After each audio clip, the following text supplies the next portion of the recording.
Hello, everybody. Today we are here talking about the silent war and the stigma around men and mental health. Currently, every single day in this country, men are battling something that they can't talk about, have no outlets to get help from, can't even talk to each other about, and it's not talked about by anybody. And because of that, I decided to make this series here where we discuss the issues that men are dealing with and get this stuff out in the open so that way we can actually start talking about it, start helping some people out. So today it's about stigma. The stigma around guys and why we can't talk about stuff, the stigma around our mental health and why we aren't allowed to say that something's wrong, all that. So let's go ahead and jump right in. Stigma. Stigma. What is stigma? Well, the dictionary definition of stigma is just a mark of disgrace that is associated with a particular circumstance, a quality, or a person. So to give you an example, I had a lot of stigma built up around me when I was in my 20s. Reason why? I was a raging drunk. A drunk, being called a drunk, someone associating you with alcohol, that is a stigma. You are going to be treated differently because you are seen as or called a drunk, as I was for a very long time. Now, that's one form of stigma. The other stigma is another example with me, is that I hadn't drank in 6 long years. And even telling people now that I am a recovering alcoholic comes with its own set of stigma. People treat me differently. Like, oh, I don't let me not order a beer at the thing. I'm like, no, that's not. And it's one of those things. People, anyone watching this who's recovering anything knows that there's a stigma that comes with either being in it or being out of it. You still have that.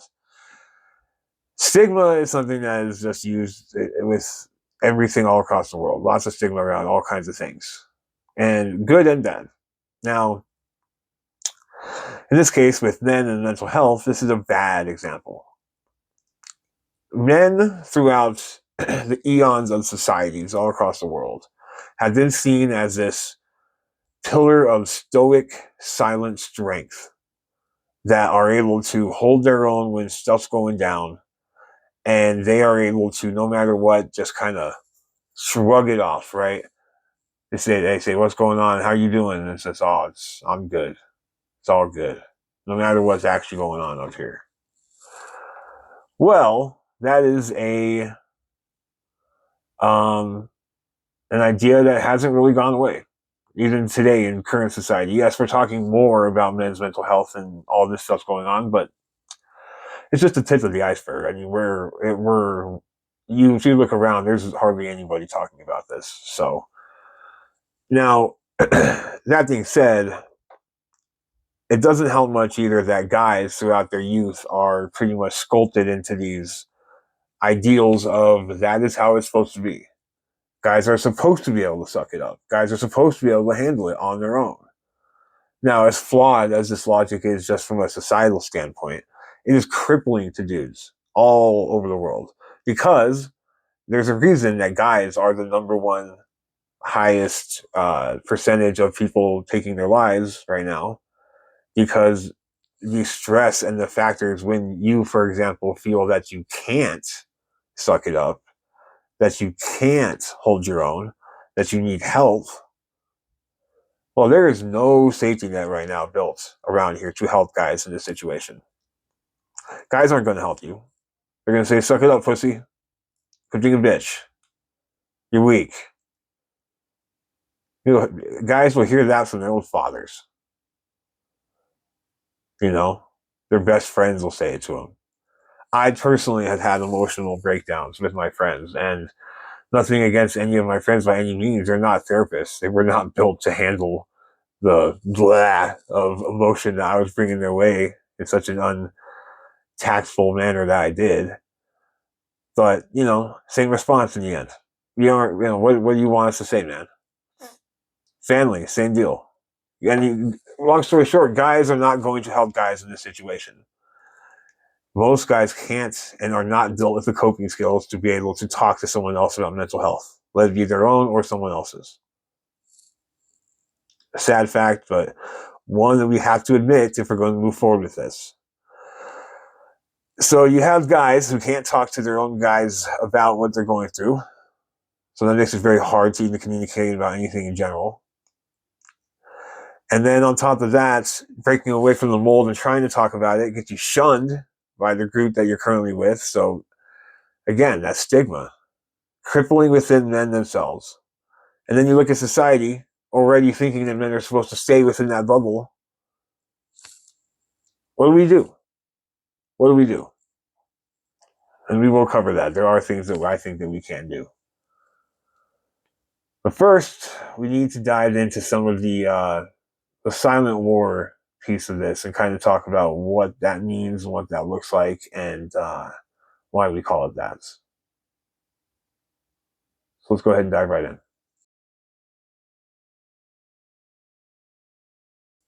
The silent war. So why do we call it the silent war? Who's fighting what? Where's the battle taking place? It's all about this unrelentless enemy that men everywhere are facing in our current day and age. That is causing this massive spike in men taking their own lives. Just the amount of guys we lose every day, being 105. That's that's every 13.7 minutes we're losing somebody. And then you tie in the fact that no one's talking about it. You tie in the fact that there's nothing out there that's really doing much to help that. I mean, there's some organizations out there. The communication around this silent war is definitely getting louder, which is great. But as of right now, based off the current statistics, it's just not enough. Let me explain. So, two different groups that I got some statistics from. Headsupguys.org. It's an awesome site that covers a lot of men's mental health stuff, so please check that one out if you're interested. And then also Statista.com. Got some of this from there. Men account for 75%, 79% of all suicides in the U.S. Just let that kind of sink in. And then for men under the age of 45, suicide is the number 2 cause of death. Number 2. That means that they're more likely to end up ending their own life instead of like getting hit by or dying in like a car accident or something. It's just absolutely insane. And then you tie in even more. Like right now, we have the highest recorded overall suicide rates amongst men, and we've had 70 years right now. And actually, that was actually recorded back in 2019. So that's pre-COVID. That's what's at now. It's even higher. I don't have that statistic in front of me, but just think about that. Mental health hasn't gotten better in the last 4 years. Point being, folks, this is a silent war that it sometimes really feels like men are losing. Not even sometimes. Right now, it's all the time. Every single guy I know practically has some mental health issue going on. I'm sure it's the same for lots of you out there watching this. But there are things that we can do to combat this silent war. There are things that we can do to make this a louder battle, something that more people are aware of, something that is actually getting the things that we are struggling with daily out there to the public so that they can realize, like, oh, maybe the hard structured bubble that I thought that dudes were supposed to stay in and act like isn't quite maybe guys aren't quite the monolith we thought they were. Maybe they too have emotions and feelings and thoughts. Yeah, it's something that has to be discussed, guys. And there are things that we can do. There is hope.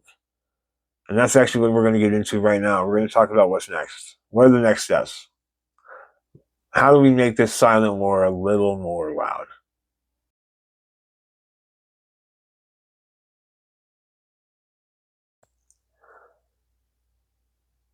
Okay, so we've discussed what stigma is. We discussed what the silent war is. Essentially, we've started to really address the problem, right? Guys can't talk, and there's nowhere to talk and no one to listen to them. So, with that being said, what next? What are the next steps? How do we overcome this? Honestly, this epidemic that is ripping through our men today in current society. Well, I think it comes down to a handful of things. The first one, and this is the most important one, is that the first step to fixing a problem is admitting that we have one. So that means the first, admission means communication. So this goes both ways. Guys, I know there's a constant feeling is that there's no one that'll listen to us, that there's no one or nowhere to go, nowhere to even begin to start to let these feelings out. And I know, I get it. So there's two things I'm going to say right now that are going to be tough to hear, but we have to start doing this. Otherwise, that 105 I mentioned earlier is going to be going up. The first one is that we as men have to be able to start to talk about the things that we are going through. Now, I know this sounds, a lot of you are probably shutting me off right now. And look, the way that this is done though, and I learned this the hard way because I used to be a wreck when it came to talking about my emotions. It would just come out in this like flood of just, or anger, right? There's always something. And I had to learn tact when it came to being able to discuss my feelings. I'm going to do a video on tact and how when you start to understand that your family is not therapists and your friends aren't therapists, and that when you talk to them about what you're going through, you have to be able to get it to them in a way that's not the way you would jump on a therapist kind of thing. And, but that's even deeper than where I'm trying to go here. I'm talking about just starting the conversation about, hey, I'm struggling really bad. Here's what I'm feeling. Can we please try to find some help? It just starts there. For guys who say that, there's nowhere to go to talk to, there's no one that'll reach out, no one cares, you're a man, they're just going to say, suck it up. That's the way of the world, so on and so forth. We have to start adopting a different mentality. We have to. Otherwise, that 105 I mentioned before is only going to go up. And so one, it has to start with men to men. Brothers, fellas, boys, men, guys, everyone out there, this is for us. We got to be able to start talking about this stuff with at least each other. Look, odds are that at least some of the dudes that you know or hang out with, anyone that's anyone that's a guy, is dealing with some sort of mental health crisis, or at least an issue. Let it be something small to something large. You'd be quite surprised. We need to be able to start going like, hey man, are you all right? And actually giving a damn when we say it. Actually meaning it. Starting to get someone, at least somewhat of a safe outlet. And not calling them a bitch, not calling them a pussy, not saying that they need to just suck it up. Just being like, hey man, I'm here to talk if you need to talk. Doesn't mean you have to fix anything. Doesn't mean you have to be their therapist. Literally just a vent that they can let out this emotion to without feeling judged, without feeling lesser because of it, without having the fear that's going to be used against them somehow down the road. This is a must have. So fellas, we got to start talking to our fellow dude. And I think right now, with the way society is going about this conversation, there's a really good chance that we can start to open up about it at least a little bit. That's what we're trying to build here at No Surrender to Pain. We're trying to build a spot where guys can actually do that, as well as everyone else, but guys especially. And that ties directly into the second part of this, which is the community side. We as a community just need to be able to start letting guys be able to talk about this stuff and not have it just utterly destroy their life or make it a living hell for them to feel like a man anymore after they said that they're dealing with depression. Oh, you get really bad panic attacks from anxiety. Oh, you can't have a man card anymore because of it. You can't live in a society like that. So it has to go both ways. Fellas, we got to start talking about it. Society, just in general, that stigma that dudes that talk about this stuff for weak, it's got to go. So the biggest part there is the communication part of the first next step. You got to start talking about it at some level. The second part is one that's going to probably be a little bit more controversial, but talking from experience, I can say that the second step is therapy. And the reason I talk about therapy is because I was an anti therapy guy for many years. Many years, up until very recently, actually. And it wasn't like I'm anti therapy, like, I just didn't think it worked, you know? I just didn't think that it was helpful to go and to have some crackpot tell me what they think about me when they don't even know anything about me and then try to what recommend me on drugs or something. Like, I'm sorry, but no, it's just not how I want to live my life. And I went to lots of therapists too. I tried different ones. I tried, I tried. Oh man, over the internet, talking in person, the whole bit. I did a whole slew of therapists when I was drinking, when I was sober, all of it, and I didn't think any of it worked. But that's because I went in with the mindset that the therapist was going to fix me, or at least that was the attempt. Right? That's why I was going. I needed the therapist to fix me. And this was the flaw in why nothing good ever came from these visits in the first place. Because that's not what the therapist is actually there for. Now, mind you, I'm not speaking of all therapy for everyone. I'm just talking about my experience and what I feel might be a lot of other guys' experiences or mindsets as well in this field, okay? Just before anyone freaks out. In this case, a therapist is not someone that you go to so that their advice is going to be the thing that fixes you. Instead, and this is where therapy started to actually help me because my mom passed away recently. So I needed to talk to somebody. When I went and saw the therapist, I learned that changing my mindset to they're not going to fix me. All that I'm using the therapist for is a place to vent. Because right now, an issue that guys feel, and I feel this too sometimes, we can't always vent or be our truest of selves where we can just let our emotions out and really say what we're thinking in front of a lot of people that we know. Just basic society in general, let alone around the house with the family or whatever, your friends. And the therapist is perfect for that. They don't they are nothing to you personally. They are not going to be able to judge you in a way that it matters, and they never will. A professional won't judge you ever when you're there, at least not in a way that it's negative to you. And then thirdly, like they can't, like it's not going to ruin anything down the road because again, this person is just someone you're paying to spend time with, to vent to. And then once I changed my mindset and I realized that that's what this was, that's who this person was for me. Oh my god, the sessions became fantastic. The last session I went to just not too long ago, uh, the therapist hardly talked. It was me talking the entire time because I had so much stress on me from going back to work, and then my again my mom did pass, so there's a lot of stuff dealing with that still, and then also I just had a lot going on, and God, I just used her as this outlet, and then bing bang boom, I walked out of there feeling fresh up here, just cleaned out. And then she had some little advice about little things. She was just like, well, I think you might need to hit the gym a little bit more since you've been skipping workouts a little bit.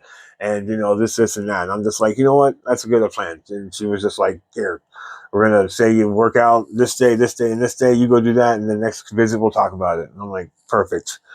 That's all it was. I'm like, and then that's it. I have nothing negative to say about the visits at this point because I'm in control and it's really just a place for me to vent. That's it. It's fantastic.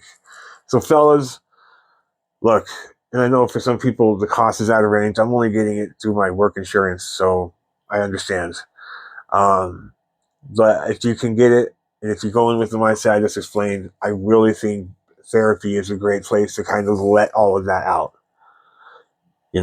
So just something to consider. And then the final piece is really what Don't Surrender to Pain is all about. It's kind of a three-pronged attack at any issues that people are going through in their day-to-day life, or just trying to find purpose in their life by thinking of something like stoicism. So the first part is what we talked about before, communication, admitting that there is a problem, all that. The second part is arming ourselves with knowledge to be able to combat these demons that we're fighting day to day, whether it be stress, anxiety, depression, PTSD, addiction, whatever you got, we have the resources here. That's what we're going to be offering here as well to learn how to combat those things in a way that don't require hopping on a bunch of pills necessarily or things like that, right? Like the holistic way of going at it with more resilience here than what you may have otherwise. And then the third part is that once you have spoken about what you're battling, gotten the knowledge against what you're battling, you then execute a plan on how to battle it. So let that be goals that you set in your future for getting better physical health, trying out better mental health practices, even like breathing techniques. I mean, you got the list goes on and on. There's tons that you can do to help benefit your life to make it better. And yeah, I really think that there are a handful of things that can be done to combat this stigma and help to kind of relieve it a little bit. And like I said, communication, knowledge, and then execution. And if we do that right, I really think that this stigma, this epidemic running through our dudes right now, I think we can stop it. And I just want to thank everyone for checking this out today. This is going to be an ongoing series, so please stay tuned. We got more coming. And another way that you can also help with battling the stigma around men's mental health, or if you also want more tools in doing so, check us out at our home, don'tsurrendertopain.com. We got blogs, links to our other channels, other content as well there, more info on me as well. So if any of that interests you or you just want to help us in the battle, check us out there. And otherwise, I'll see you next time.